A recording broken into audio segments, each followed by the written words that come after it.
Olá, hoje eu quero falar com você sobre estratégias para vencer as lutas. O importante numa guerra é ter a arma correta para a batalha, né? Quantas lutas aí a gente não passa no nosso dia a dia, não só no nosso dia a dia, mas também aí na nossa vida, né? A gente passa aí por muitas batalhas. Muitas das vezes as maiores batalhas são travadas na nossa mente, não é verdade? Muitas das vezes a gente luta contra a nossa própria mente. E hoje eu quero falar com você que está passando por um momento de separação ou divórcio, né? Você aí que está vendo a sua família se desfazer, você que nesse processo se sente até um pouco sozinha, porque você até tem pessoas que se disponibilizam para te ajudar, mas você entende que elas não podem, de fato, né, fazer alguma coisa. O máximo que elas podem fazer, muitas das vezes, é te escutar. E ali você se sente, né, sem rumo, sem saber direito como agir. E hoje eu quero falar com você, eu quero ensinar você algumas estratégias para você vencer essa batalha aí. É com muito temor que eu trago para você essa mensagem, porque não é fácil. Nem o que você está passando não é fácil, e o que eu vou te falar vai muito na contramão aí do mundo, né? É pensar fora da caixa, é ir de contra a manada, né? As pessoas estão indo numa direção e nós aqui vamos em outra direção. Você vai entender o que eu quero dizer.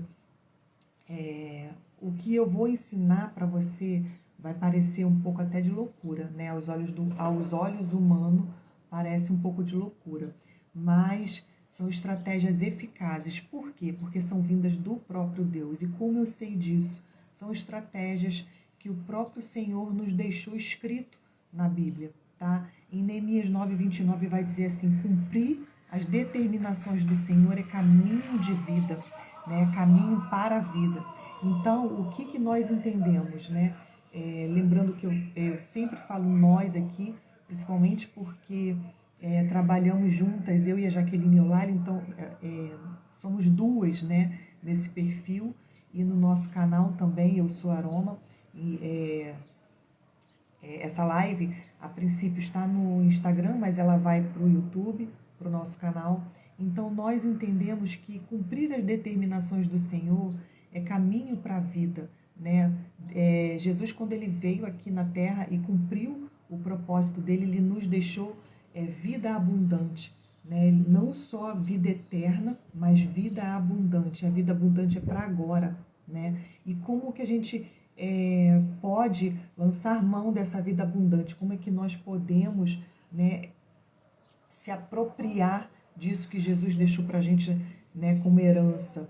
A gente pode fazer isso seguindo suas determinações, cumprindo os seus mandamentos. E eu já te digo de antemão que os mandamentos do Senhor não são pesados, né? Porque o fardo dele é leve. Então, se essa live, por um acaso, te ajudar, eu sei que vai, né? Se essa live te ajudar, você compartilha com outras mulheres. Para quê que eu te peço isso? Porque eu entendo que você fazendo dessa forma, você não só me abençoa, mas você compartilha, né? Joga as sementes do Senhor também para outras vidas, para outras mulheres que possam estar passando pela mesma situação que você, né? Ou que pode estar aí precisando de estratégias aí para vencer suas lutas. Eu vou falar uma coisa para você. Deus sempre está disposto a nos guiar, está sempre disposto a nos orientar. Deus não se faz de difícil, como muitas pessoas falam, como é difícil ouvir a voz do Senhor, seguir as determinações dele. Não, ele não se faz, né, não há dificuldade em você ter um encontro com ele, né? Até porque ele disse, ele te deu o endereço, ele nos deu o endereço. O endereço é o nosso secreto, né? Ele diz, entra para o teu quarto e fecha a tua porta, né? Que o Senhor que te vê no secreto te recompensará em público. É lógico que você pode não ter um quarto para fazer isso, mas um lugar que você vê, que te dê tranquilidade para que você possa se derramar aos pés do Senhor, esse é o seu secreto. Esse é o lugar que você tem para buscá-lo. para encontrar nele resposta para aquilo que você está hoje passando. Sabe o que acontece? Muitas das vezes a resposta que Deus nos dá não é aquilo que a gente quer fazer. E é justamente sobre isso que eu vou falar hoje com você. Porque provavelmente as coisas que eu vou falar aqui hoje com você, essas instruções do Senhor, são coisas que você não vai querer fazer. Por quê? Porque nos confronta. Porque também vai, como eu disse no início, vai na contramão do mundo, né? A gente vai de contramanada. Muitas das vezes, né, é pensar fora da caixa. Então, como a gente cada vez mais quer se parecer com as pessoas à nossa volta, né, a gente acaba não querendo fazer aquilo que o Senhor nos pede para fazer. Por quê? Porque isso vai de contra aquilo que o senso comum diz que é certo. Muitas das vezes aquilo que Deus manda a gente fazer vai de contra o que o senso comum diz que é certo. Então a princípio, a gente tem a sensação de que a gente está fazendo algo errado, porque a gente está indo de contrário ao que todo mundo pensa, ao que todo mundo faz. Mas eu te convido hoje a você pensar fora da caixa. Eu te convido hoje a você pensar não como todo mundo está pensando, mas pensar os pensamentos de Deus para a sua vida. E é por isso que eu fiz toda essa introdução, porque o que eu vou te falar hoje aqui, né, vai muito de contra, um inseto, de contra, né, aquilo que as pessoas provavelmente estão te dizendo para fazer, né, contrário àquilo que normalmente, né, as pessoas fariam. Então, por isso que eu fiz toda essa introdução, para te preparar para aquilo que eu vou te dizer aqui, né, para as instruções que eu trouxe para você nesse vídeo. Toda instrução, todo planejamento, né, todo passo a passo, vamos dizer assim, que a gente precisa para vencer uma luta, já está escrito nas escrituras, já está lá, né? Ela é o nosso mapa, né? Para a gente viver aqui nesse mundo em vitória, né? Porque o Senhor disse assim, nesse mundo tereis aflições, mas tende bom ânimo, porque eu venci o mundo. Então ele deixou para nós, ele como um grande mentor que ele é, né, para as nossas vidas, ele deixou para nós as instruções da gente vencer, né, as nossas batalhas, vencer esse mundo. Né? Muitas das vezes, gente, olha só, vamos pensar fora da caixa. Muitas das vezes, vencer não significa obter aquilo que você quer. Olha isso. Aí já vai a primeira chave, a primeira instrução para transformar a sua mente e para que você entenda o que eu vou falar aqui. Muitas das vezes, vencer essa luta não significa você obter aquilo que você quer. Como é que você sabe que você é vencedora? Quando você consegue agir, né, de acordo com as determinações do Senhor. E quando você age de acordo com as determinações dele, isso vai te dar um resultado na sua vida. Vai te gerar um resultado novo. Eu estou te ensinando a pensar fora da caixa. Vai te gerar um resultado novo. Esse resultado novo que sim é o sucesso para você, que sim é o propósito de Deus para você. Então, eu quero ler para você o que está escrito em João 16:33, eu já falei, né? Nesse mundo tereis aflições, mas tem de bom ânimo, eu venci o mundo. E Romanos 8:37, que diz, nós somos mais que vencedoras. Em Romanos 8:37 diz isso, nós somos mais que vencedoras nele, no Senhor Jesus. Por quê? Porque foi ele que deixou para nós todas as instruções para poder a gente vencer a isso aí que está nos matando, né, nos derrotando. A primeira coisa eu quero que você entenda, a segunda, né, que a primeira é que a gente está indo na contramão do mundo, né? A primeira essa guerra não é sua. Quando você entende que essa guerra não é sua, né, que essa guerra é do Senhor, que ele é o general, né?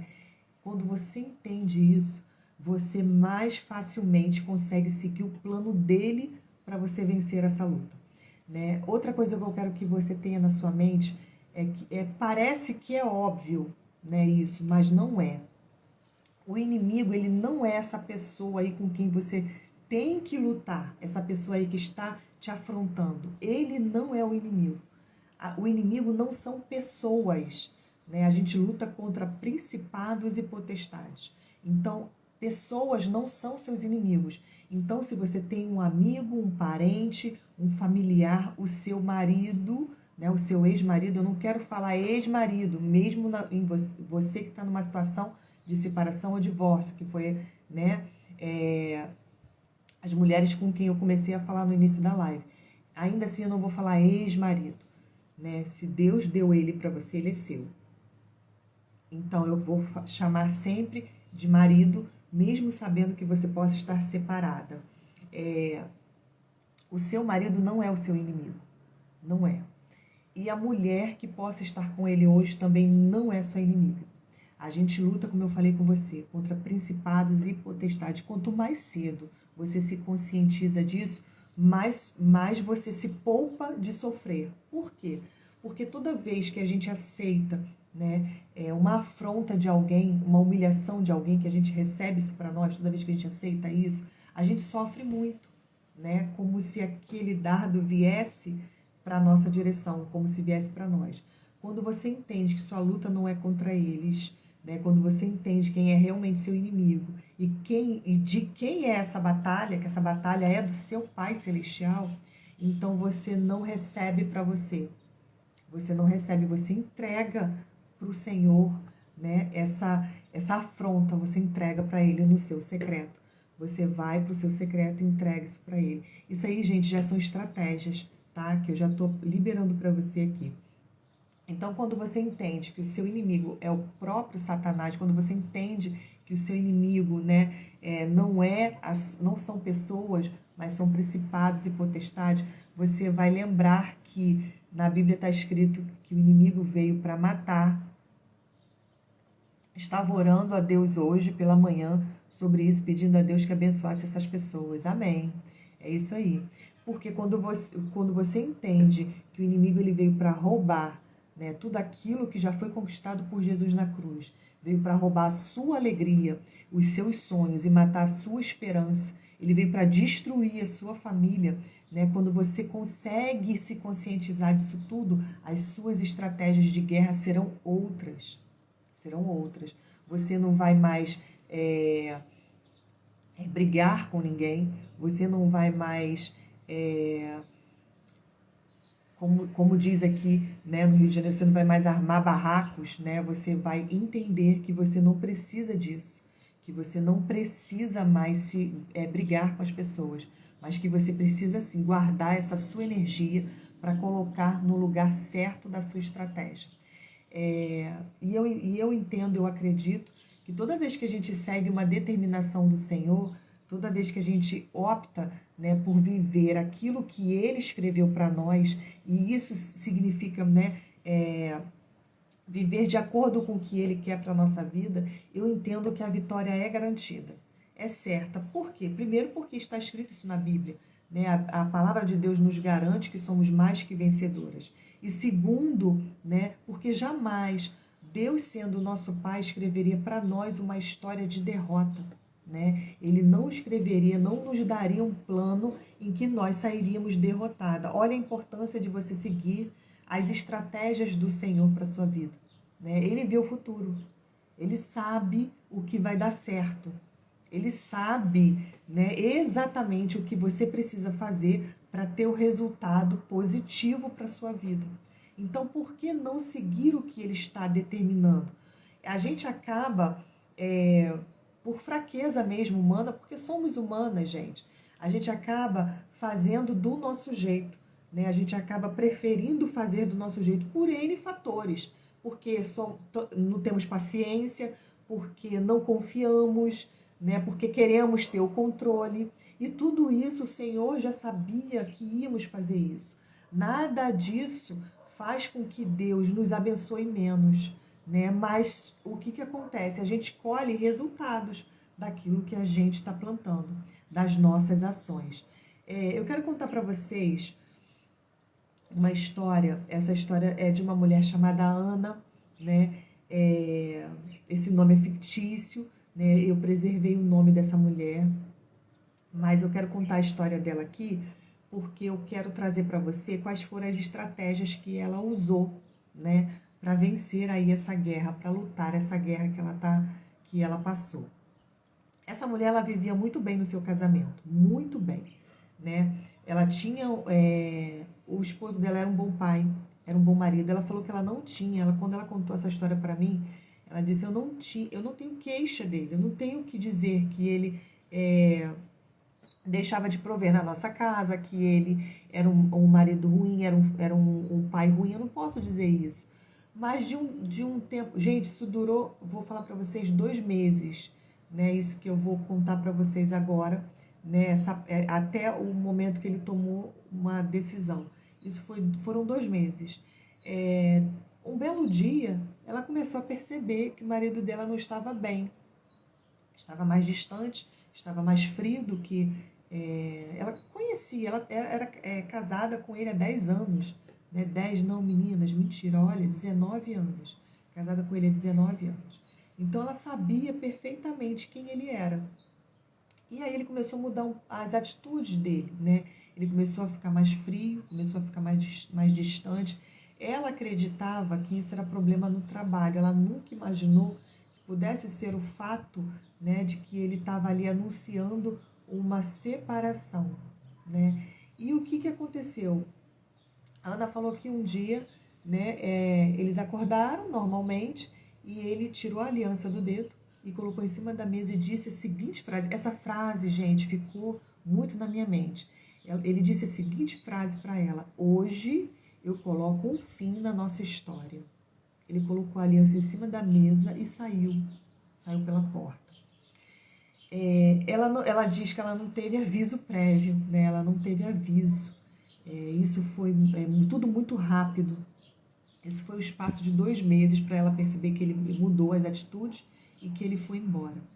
Ele foi embora e como eles moravam na casa, né, que eram casas de oficiais, né, das Forças Armadas, ela teve de sair da casa, porque quando mora nessa casa, ela disse que o civil, quando há separação, o civil ele tem que sair da casa.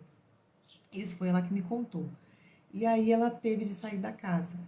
E como ela ficou sem ter onde morar, o ex-marido, ela tem 2 filhos, o marido dela conseguiu um advogado que pegou a guarda das crianças. Então ela perdeu a casa, a família, né, o marido, e perdeu também os 2 filhos, né? Quando ela me contou essa história, na mesma hora eu lembrei de Jó. Eu não sei se vocês lembram, né? Se vocês conhecem a história de Jó. Jó perdeu tudo. A diferença foi que Jó perdeu, né, para a morte. As pessoas morreram, né? Os filhos, 10 filhos de Jó morreram os servos. Jó perdeu casa, perdeu fortuna, perdeu amigos, né? Jó só não perdeu a esposa, porque a esposa teve um papel importante, que foi o mesmo papel da família de Ana e dos amigos de Ana. Olha só, a esposa de Jó, depois que Jó perdeu tudo, Jó prostou-se no chão e adorou o Senhor. E a esposa de Jó diz assim: amaldiçoa seu Deus e morre, você já perdeu tudo. E Jó responde para a esposa dele: mulher, você fala como uma louca. Como é que eu não vou aceitar do Senhor tudo? Se ele me deu, nu eu nasci e nu eu vou voltar para a sepultura. Se ele me deu tudo isso de bom, por que eu não haveria de aceitar as tribulações e as provações que ele me manda? Então Jó prostrou-se no chão e adorou o Senhor, pois Ana fez a mesma coisa. Só que a diferença é que quem exerceu esse papel aí da esposa de Jó na vida de Ana foram os pais dela, os pais e as amigas, que disseram: não, você ainda vai continuar adorando o Senhor, você ainda vai continuar orando, você ainda vai continuar indo na igreja. Não, né? Ela falou: eu não vou continuar a minha adoração, porque nada pode comprometer a nossa adoração. A Bíblia diz que o Senhor, ele olha na terra procurando verdadeiros adoradores. E como é que a gente se mostra verdadeiros adoradores? Quando a gente não deixa nada nos separar do amor de Deus. Nada pode nos separar do amor de Deus. Nem a morte, nem a fome, nem a nudez, nem a doença, nem a luta, nada pode nos separar do amor de Deus. Então Ana entende isso. Ela entendeu isso no momento que ela estava passando por essa provação. E ela continuou adorando ao Senhor, tendo perdido tudo. Ela ficou realmente sozinha, né? E as amigas que ficaram aí do lado dela, chamava ela para ir para boate, para baladas, e ela dizia: "Não, eu vou à igreja". E ela começou a fazer curso de teologia, porque o intuito dela era se aproximar cada vez mais do Senhor. E aí eu vou te fazer uma pergunta. Quando as coisas apertam para o seu lado, o que você faz? Você se afasta de Deus ou você se aproxima dele? Isso vai determinar o seu destino. Isso vai determinar, né, o resultado que a tua vida terá diante dessa provação. Se a provação te ajuda a se aproximar mais de Deus ou se afastar mais dele, né? Porque o que Jó fez foi justamente adorar mais. O que Ana fez, essa mulher que eu estou contando essa história para vocês, foi adorar mais, né? E não se afastar do Senhor. Existe também uma história na Bíblia, é a história de Paulo e Silas, né? Essa história está em Atos 16, se eu não me engano. Isso, Atos 16. Eu estou aqui lendo as minhas anotações, para eu não falar os versículos errados. Atos 16. Isso está lá. Paulo e Silas, eles vão à cidade de Filipos, né? Pregar o evangelho. Eles vão com uma missão e um propósito do Senhor. Olha isso, olha como os detalhes dessa história são importantes. Paulo e Silas não estavam pecando, Paulo e Silas não estavam fazendo nada de errado. Eles foram para aquele lugar, para Filipos, como uma determinação do Espírito Santo para eles irem para lá, pregarem o evangelho. E eles, quando chegaram lá, né, pessoas foram convertidas, inclusive uma mulher chamada Lídia. Eu quero falar essa história de Lídia para vocês, porque essa história também tem muito a ver com isso tudo que a gente está conversando aqui. Lídia, ela era uma mulher vendedora de púrpura, né? E ali ela se converteu, e ela se converteu e convidou, né, Paulo e Silas até para ir para a casa dela, se hospedar lá. Por quê? Os judeus, eles tinham o hábito de hospedar estrangeiros, porque eles acreditavam que dessa forma eles eram abençoados, né? Uma vez que eles recebiam bem as pessoas em suas casas. E aí eu deixo para você também essa chave espiritual. Aprendi isso também há um tempo atrás. A importância que tem de você receber bem na sua casa qualquer pessoa. Qualquer pessoa. Ah, mas a fulana é isso, a ciclana é... Não interessa. Recebe bem qualquer pessoa. Por quê? Porque... a Bíblia fala que muitos, né, por receber bem alguém, estava recebendo anjos, né, estavam recebendo pessoas enviadas por Deus ali de alguma forma, né, para a sua vida, né, e foram abençoadas por meio disso. E como que a gente sabe? A gente não sabe, né? Então, por não saber, recebam bem todas as pessoas que vierem à sua casa. Né, sejam boas anfitriãs. Eu tenho até aprendido isso agora nessa nova igreja que eu estou frequentando, né, a igreja da Lagoinha. Eu tenho visto isso, como eles são bons em receber as pessoas, não só na igreja, mas também em suas casas. Eles são muito bons nisso. E os judeus tinham esse hábito, né, de receber bem. E aí convidou. Aí eu falo uma coisa para você. Se Lídia não fosse uma mulher que com seu comportamento desse um bom testemunho para sua família, você acha que a família dela teria recebido Paulo e Silas? Né? Se ela fosse aquelas crentes, né, que na igreja é uma bênção, mas em casa, não vou falar a palavra, né, mas em casa é terrível. Você acha que a família de Lídia teria recebido bem Paulo e Silas? E a Bíblia vai dizer que, além disso, toda a família dela se batizou. Olha a importância do seu comportamento como cristã, né? O seu comportamento fala mais do que as suas palavras. O seu comportamento fala mais do que aquilo que você fala, né? Do que aquilo que você diz, né? Eu costumo ensinar isso para os meus alunos, que quando o que você fala não está conectado àquilo que você faz, o nome disso é hipocrisia. Eu ensino muito a eles. Por quê? Porque os alunos gostam muito de falar coisas que eles mesmos não fazem, né? Querem que a gente entregue um bom trabalho, querem que a gente faça várias coisas por eles, cobrando muito os direitos deles e as nossas obrigações, mas eles mesmos não cumprem as obrigações dele. Aí eu falo, isso é hipocrisia, gente. Uma vez que vocês estão aí pleiteando, né, alguma coisa que nem vocês mesmos estão fazendo, o nome disso é hipocrisia. Então, quando você fala uma coisa e você não faz isso que você está falando, você é um hipócrita, né? Então, olha a importância de se dar um bom testemunho. E o que a gente mais vê, gente, no meio cristão, e eu falo isso com muita tranquilidade, porque eu cresci no lar evangélico, mas o que a gente mais vê no meio cristão é a pessoa que é crente só na igreja. Dentro de casa ela esquece que ela é crente, né? É crente só dentro da igreja. Então, muitas das vezes, o que faz os filhos se afastarem do evangelho é o fato de que os filhos não veem Jesus nos pais dentro de casa. Isso é o fator, né, crucial, muitas das vezes, para os filhos permanecerem no evangelho ou não. Então, é lógico, gente, que isso não é uma regra geral, né? Eu conheço também muitos pais que são bons pais, que demonstraram o amor de Cristo, né? O amor de Jesus dentro de suas casas, e seus filhos se desviaram. Não sei quais são os propósitos do Senhor. Uma coisa eu tenho certeza: a glória da segunda casa será maior do que a primeira. Se Deus permitiu isso na tua vida, você que está me escutando, né? Você não se sinta culpada. Se Deus permitiu que seus filhos se desviassem, tenha certeza que a glória da segunda casa será maior do que a primeira. Não sei quais são os propósitos do Senhor. Não entendo para a sua vida. Eu entendo para a minha vida.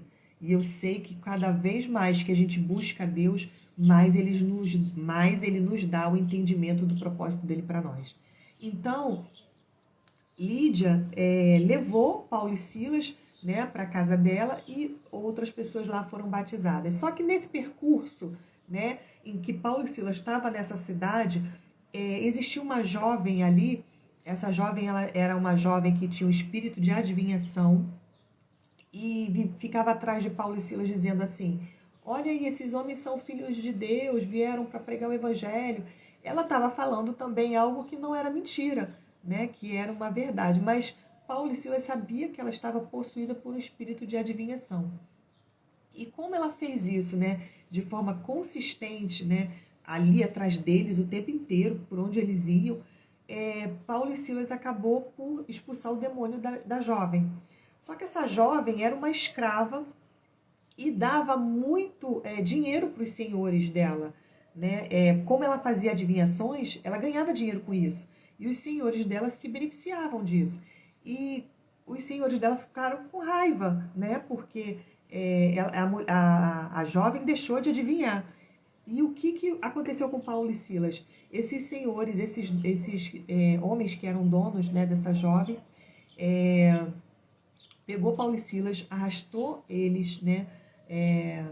Arrastaram eles lá para a praça e pediram que eles fossem presos. E aí eles foram ali açoitados, né? Tomaram chicotadas mesmo nas costas. Os estudiosos falam que naquela época esse tipo de açoite era algo assim que deixava mesmo a pele do ser humano em carne viva mesmo, era terrível. E eles foram presos, né? Eles foram presos, açoitados e presos. E aí na prisão, o que Paulo e Silas faz na prisão? Começa a chorar, começa a reclamar. Ai, que erro, né? Que raiva, porque eu estava pregando o evangelho e me ferrei, né? Eu não devia ter feito isso, não. Agora vale a pena servir ao Senhor, né? Depois de tudo que eu fiz, eu ainda apanhei e estou preso. Vale a pena? Não foi isso que eles fizeram, nada disso. Não falaram nada disso. Eu acredito né, que a mente da gente, a Bíblia não diz isso, mas eu acredito que a mente deles eram mentes humanas também. Então eu acredito que a mente trabalhou muito contra. A mente pensou coisas muito negativas, a mente cansou, sentiu vontade de desistir. Eu acredito nisso, porque a nossa mente humana trabalha mesmo contra a gente, né? E Satanás sabe disso, assopra no nosso ouvido, porque a Bíblia fala que ele está ao nosso derredor, rugindo como leão, né? Buscando a quem possa tragar. Então ele está mesmo no nosso ouvido o tempo inteiro, soprando. E quando a Bíblia chama Satanás de Beelzebul, rei das moscas, olha isso, Beelzebul significa rei das moscas, é como se fosse zumbido mesmo no nosso ouvido. Então eu acredito que do mesmo jeito Paulo e Silas, né, apesar da mente ser blindada pelo Espírito Santo, porque eles tinham muito Espírito Santo, tinha muita, né, a palavra de Deus introjetada no coração deles, ainda assim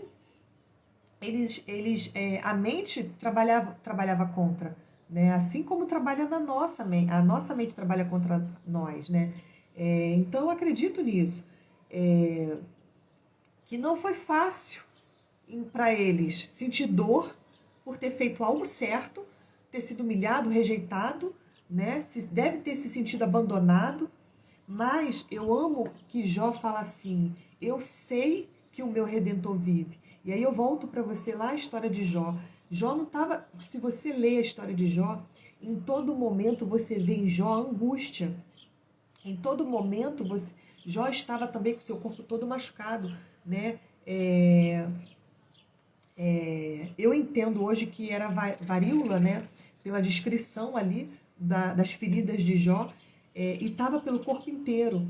Alguns estudiosos dizem que é lepra, né? Mas para qualquer doença, naquela época, para qualquer doença de pele, se dizia que era lepra.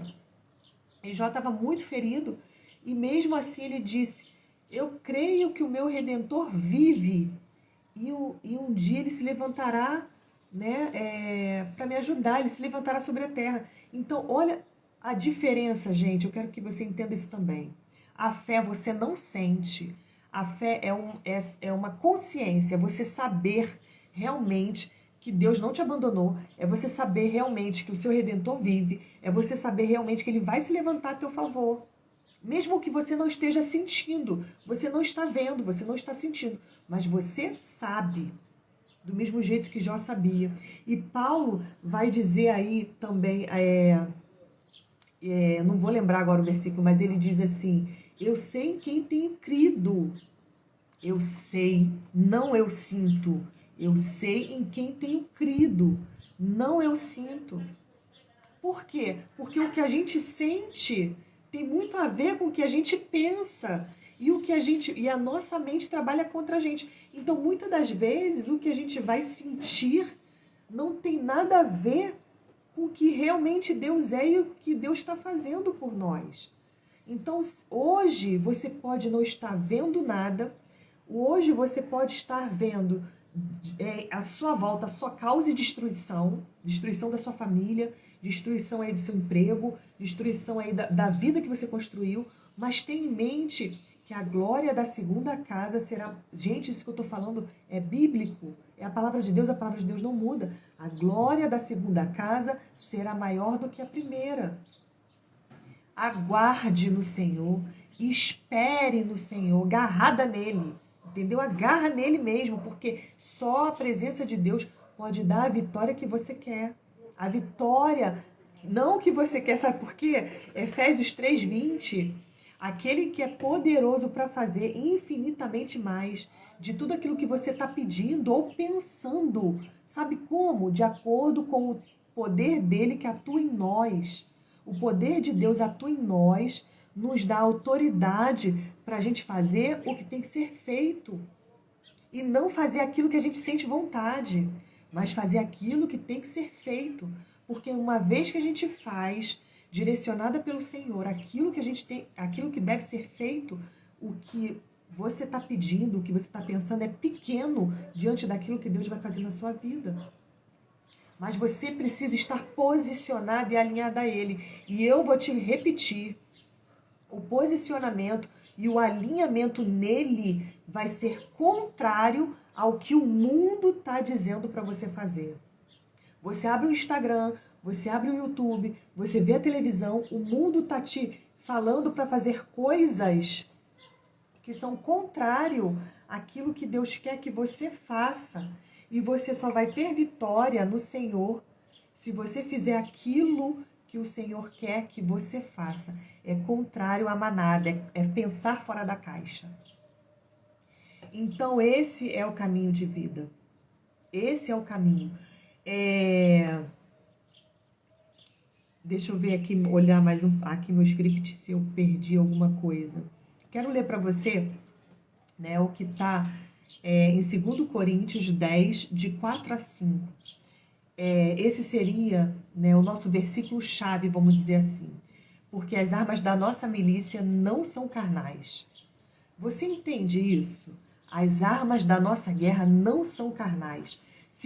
Quanto mais você se conscientiza dessas coisas que eu estou falando, mais fácil fica para você lutar.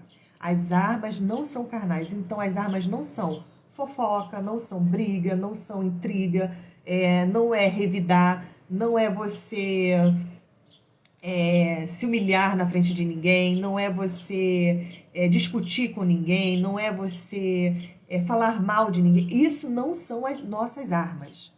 Não são, nem a minha, nem a de vocês.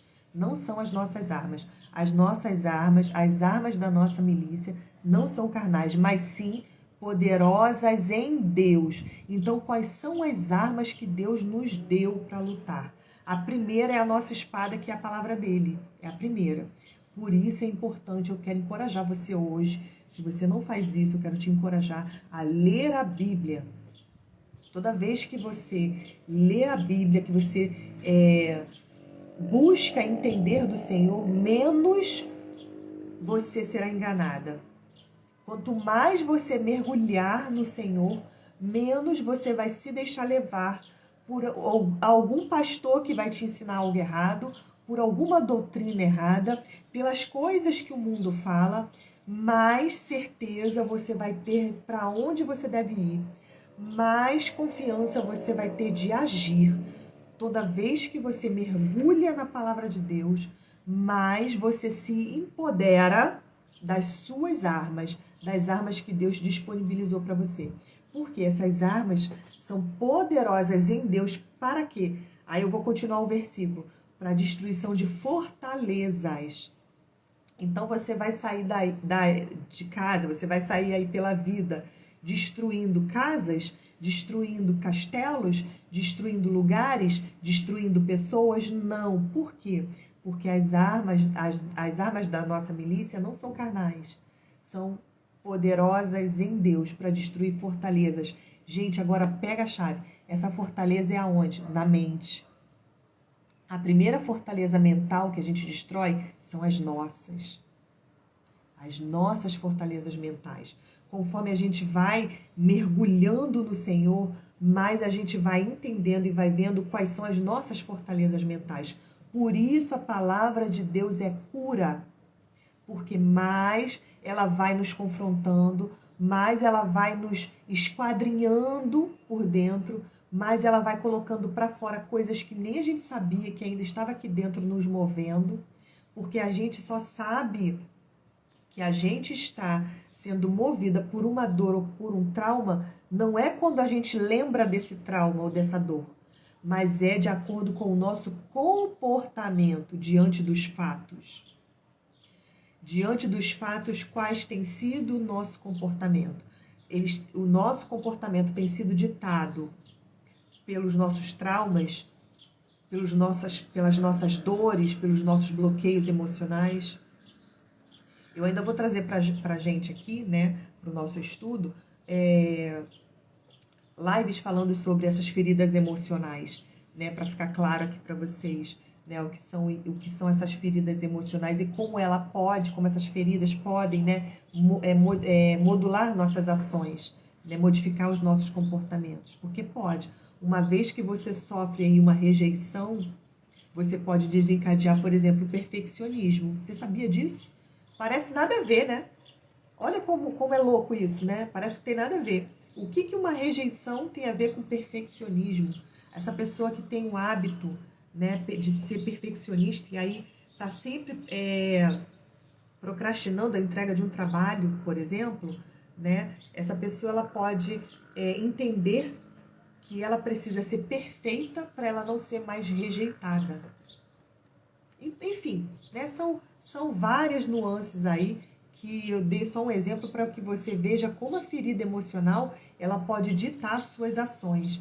Então, a primeira fortaleza que a gente destrói é a nossa. É a primeira fortaleza. Você já parou para pensar que isso aí que está te acontecendo pode ser Deus sacudindo as suas bases, não a base do outro, as suas bases, para que essas suas fortalezas sejam destruídas? Para que você comece a agir conforme o propósito dele para você e não mais direcionada pelas dores que você carrega? São questionamentos que eu levanto para você, para que você se esquadrinhe realmente, né?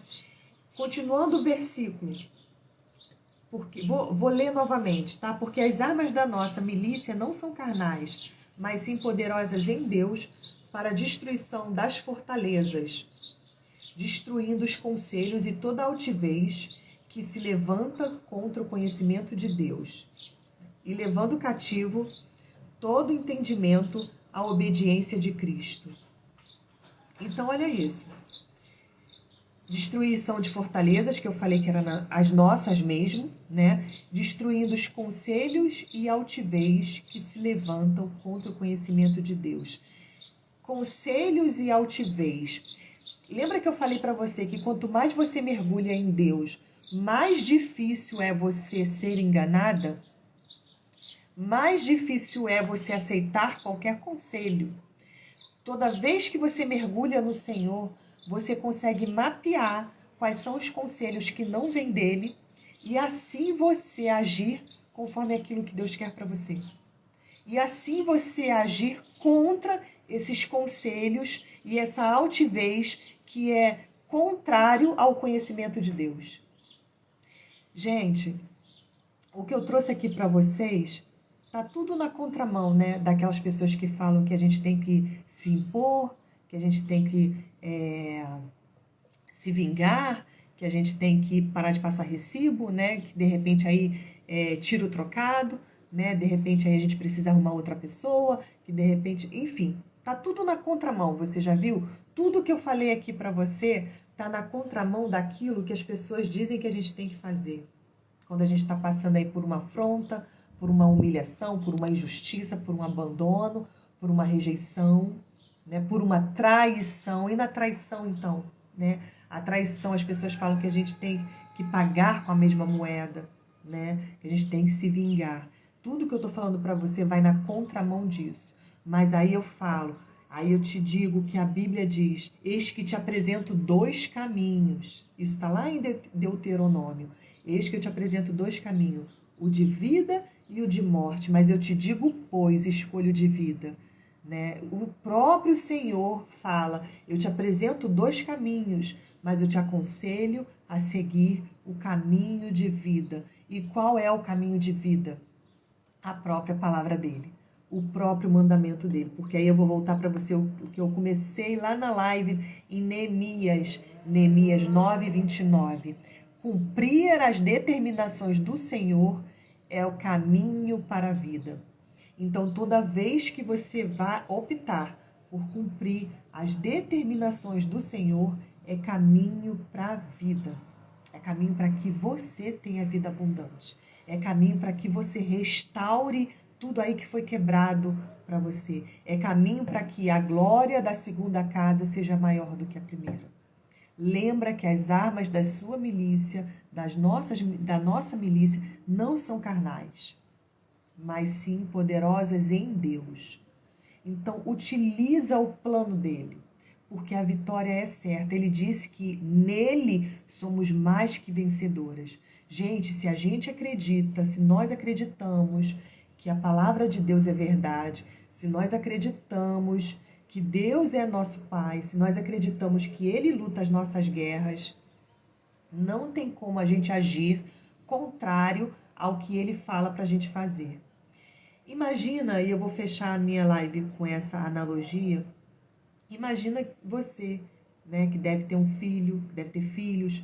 Quantas vezes você disse para o seu filho ou para os seus filhos fazerem coisas, seguirem determinados caminhos, que eles não seguiram, mas que no final deu errado?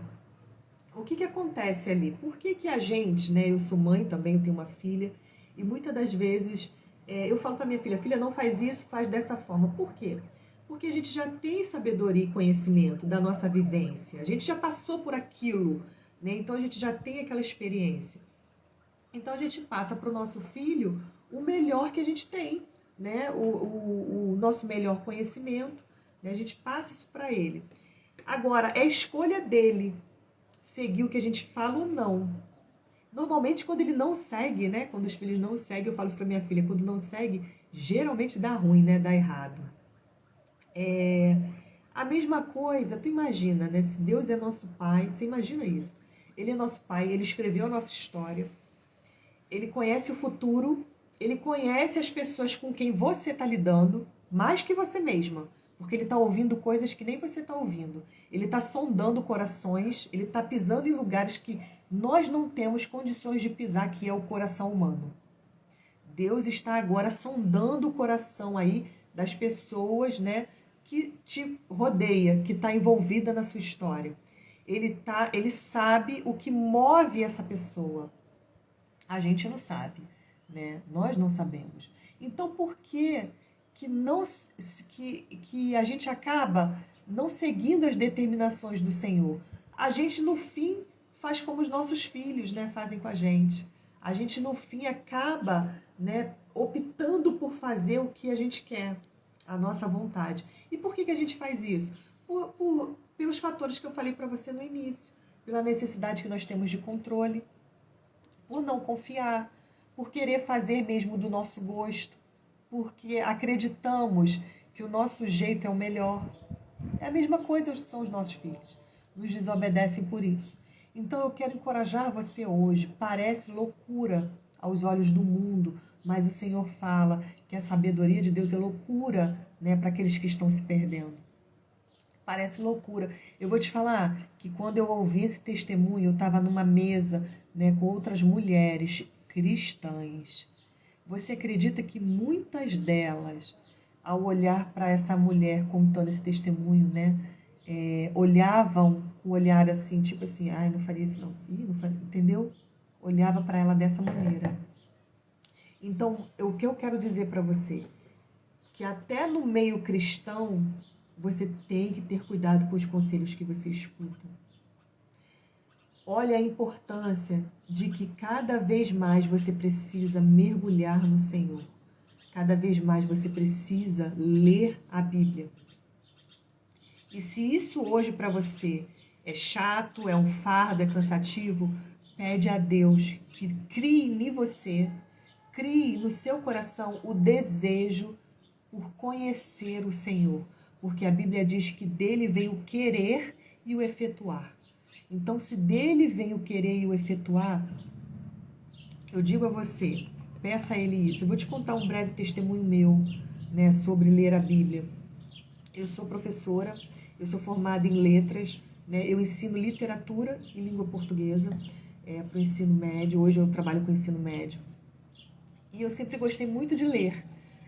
E antes de eu aceitar Jesus, a minha mãe, ela me deu uma Bíblia de presente. Essa Bíblia ficava na cabeceira da minha cama. Qual era o meu objetivo? Eu gostava de ler, então eu ia ler esse livro. Eu sou ex-incrédula, nunca acreditei nem que Deus existia. Né? Eu passei muitos anos da minha vida acreditando que tudo isso que eu estou falando para você era conversa fiada mesmo. Eu não acreditava nem que Deus existia. Então aquela Bíblia ficava do meu lado porque era um livro que estava ali do meu lado para eu ler. E era o presente da minha mãe. Eu tinha esse carinho porque era o presente da minha mãe. E a minha mãe mora muito longe de mim. Eu moro no Brasil, minha mãe mora em Portugal. Nessa época minha mãe já morava em Portugal. Então, como ela me deu esse presente, eu fiquei com esse presente, com esse carinho, né? Porque era dela. Mas pensa numa professora formada com pós-graduação em literatura, mas eu não conseguia ler.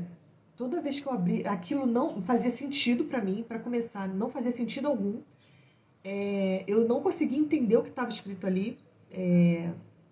Eu achava super chato aquela leitura, então eu não conseguia desenvolver de jeito nenhum aquela leitura.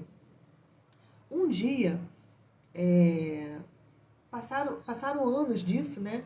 E um dia a minha cunhada, a esposa do meu irmão, começou a me evangelizar pelo WhatsApp. E aí, ali no WhatsApp, eu estava irritada, né, por ela sempre me mandar aquelas mensagens. E eu disse assim para ela, para minha cunhada, eu vou falar o nome dela, porque eu já contei essa história para ela, acho que ela não vai se importar, né? Falei assim para Carla, para com isso, porque eu não tenho fé. Eu não tenho fé, eu não acredito em nada disso. Para de ficar me mandando essas mensagens. Eu não sei se ela ficou com raiva, né? Se ela se enfezou, mas eu sei que ela disse assim, você quer ter fé? Então leia a Bíblia. Ela falou assim para mim. Aquilo veio para mim, gente, eu vou falar para você, como uma afronta. Porque eu falei assim, eu já li e não fez sentido, mas eu vou ler de novo. Olha só o que eu falei na minha mente. Olha só. Olha as estratégias que Deus tem, às vezes, para resgatar uma pessoa, né? Aí na minha mente, eu pensei assim, eu vou ler para provar para Carla as incoerências que estão aqui. Para provar para Carla que tudo que está aqui não faz o menor sentido. E aí eu comecei a ler. Eu falei, eu vou ler um livro pequeno, porque é rápido, né? E aí eu peguei o livro de Tiago, se eu não me engano tem 4 capítulos. Aí eu peguei o livro de Tiago para ler, falei, é um livro pequeno, e vai ser assim, muito rápido eu vou dar a resposta a ela de que eu vou ler. Li o livro de Tiago. O livro de Tiago falou tanto comigo, das coisas que eu estava não só passando, mas das coisas que eu passei, principalmente sobre a minha incredulidade e o fato de que eu tive muitas experiências ruins mesmo, com cristãos na minha vida. Lembra que eu falei no início da live que tem gente, né, que é crente só na igreja, mas assim em casa e no convívio, né, no trato cotidiano, as pessoas não transparecem nada de Cristo? E eu tive muito contato, inclusive quando eu era criança, eu era de uma igreja assim, né? As pessoas naquela igreja eram dessa forma. Na igreja elas eram ótimas, mas quando eu as via na rua, por exemplo, elas eram terríveis, né? Terríveis. Então, eu sempre acreditei que Deus não existia, na verdade. E aquilo falou muito comigo, o livro de Tiago, porque fala muito disso, fala dessa hipocrisia, fala do fato de que não adianta você ser só ouvinte da palavra. E eu vou dizer isso para você, que eu lembrei disso agora, e vou dizer isso para você também. Não adianta você ser só ouvinte e não ser praticante, porque você está se enganando. Então, quando eu li aquilo, eu falei, meu Deus, eu fiquei muito chocada. Eu falei assim, na Bíblia deles não tinha isso? Será que na Bíblia deles não tinha isso? Se você for só ouvinte e não for praticante, você está se enganando. Então aquilo me encheu de curiosidade pelo restante do livro. E aí eu fui ler tudo, né? Então, como é que nasceu isso em mim? Obra do Espírito Santo mesmo. Inclusive, eu aceitei Jesus depois que eu li a Bíblia. Olha isso, depois que eu li a Bíblia. Então, eu estava muito consciente daquilo que eu tinha que fazer. Eu fui certa. Eu fui num culto com a certeza de que eu tinha que aceitar Jesus porque eu tinha lido a Bíblia, né? Então, eu queria aquilo para minha vida. Eu queria tudo que estava prometendo ali. A paz que excede todo entendimento, paz em meio à guerra. Eu queria tudo aquilo ali, vida abundante, prosperidade, tudo que estava escrito ali eu queria para minha vida, né? Uma família, né, harmoniosa. Eu queria tudo aquilo, né? Filhos abençoados. Eu queria que minha filha fosse abençoada. Então eu falei assim, eu quero tudo isso.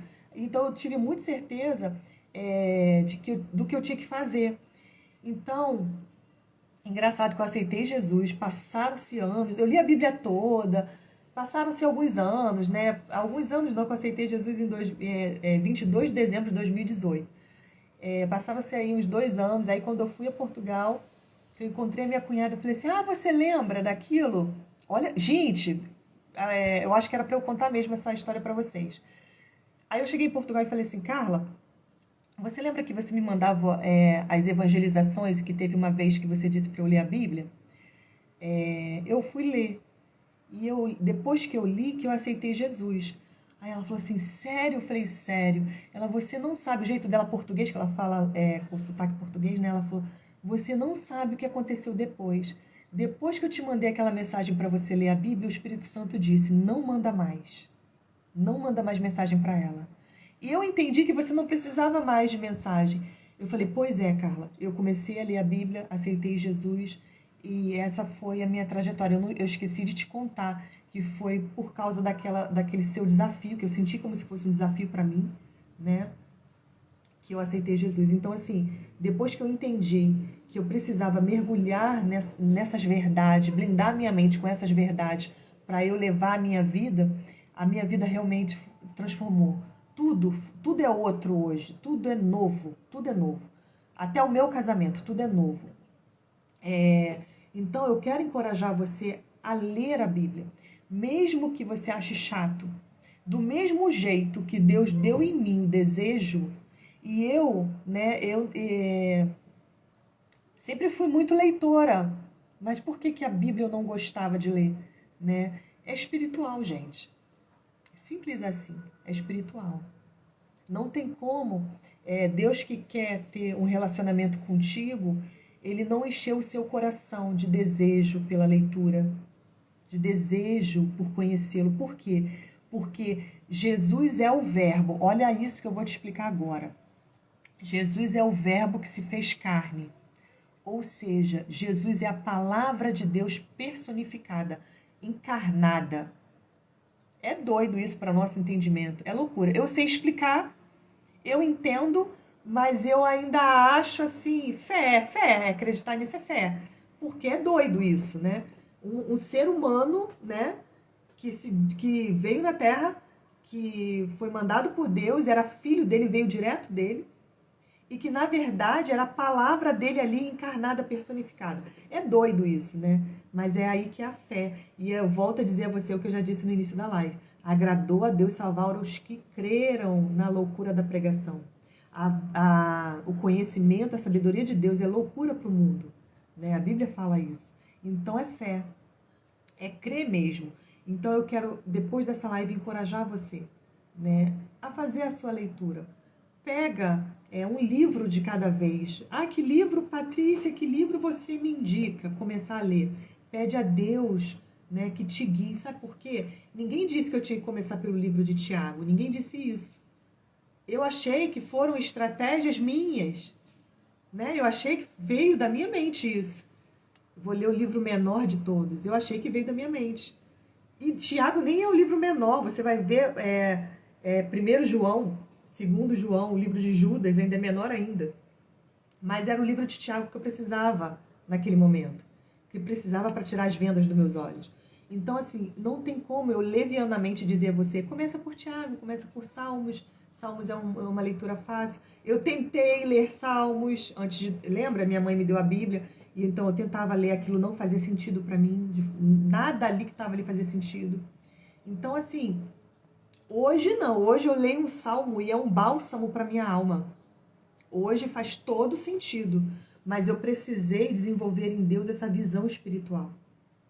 Eu quero encorajar você hoje a fazer o mesmo. Desenvolver em Deus isso. Se hoje você não gosta de ler a Bíblia, Deus ama aquelas pessoas que vai para o secreto e confessa, Senhor, eu acho chato ler a Bíblia. Não sei nem por onde começar. Toda vez que eu pego me dá sono. Eu não sei, eu estou imaginando que é isso, né, que você possa estar passando. Você confessa isso para Deus. Fala, Senhor, mas eu nem quero ler. Quantas vezes eu já falei isso para Deus? Senhor, eu não quero isso, mas eu quero querer. Eu não quero... Senhor, quantas vezes, gente, eu orei assim, Senhor, eu não quero fazer a sua vontade, mas eu quero querer fazer. Porque era genuíno isso. É verdade. Muitas das vezes ainda acontece isso comigo. Senhor, Senhor, eu não quero fazer isso não, mas eu quero querer a sua vontade. Porque eu entendo, gente, e eu quero que você entenda, que é vida. Os mandamentos do Senhor são vida, né, para nós. O mandamento, quero ler de novo, que está lá em Neemias 9, né, que diz isso.